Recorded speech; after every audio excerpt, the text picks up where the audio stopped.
just rising behind winter cloud. We're here for the first time since the stifling heat of summer.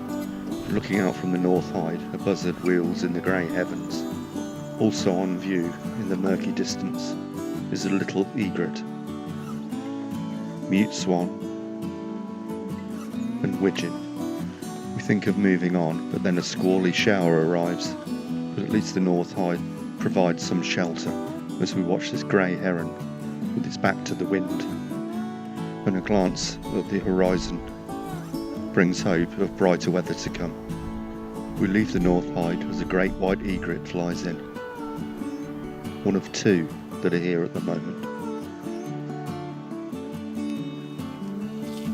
We reach the banks of the Nen.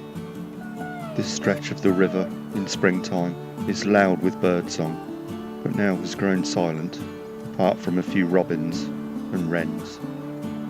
Looking out from the heronry Hyde reveals a heronry lake that is almost bereft of life, but closer inspection reveals a few birds, like this male widgeon. There are also a few females around too.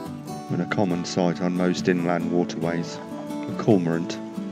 Closer inspection of the dark plumage reveals myriad hues of blues, greens and purples. And way off on the far end of the heronry lake, our second great white egret. And a little closer too, a moorhen feeds just in front of the Hyde. As we decide to move on, more and more blue sky appears, and a pale winter sun breaks through the cloud.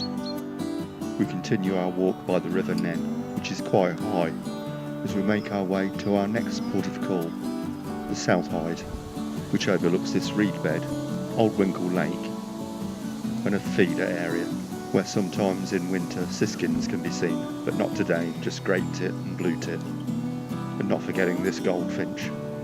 The red on this bird's head extends behind the eye slightly, so I would say it's a male. Other birds on view from the South Hyde are these Canada geese, a grey heron, now bathed in winter sunshine, a male gadwall, black-headed gull, and grey-crested grebe. A little egret flies in and begins to fish at the water's edge, its pristine plumage gleaming in the winter sunshine. So far today, we hadn't seen any winter thrushes, but then this flock of fieldfare flies in and begins to feed on the hawthorn berries. Once again, they're just fieldfare, no sign of any redwings. We haven't seen that many redwings at all this autumn and winter so far.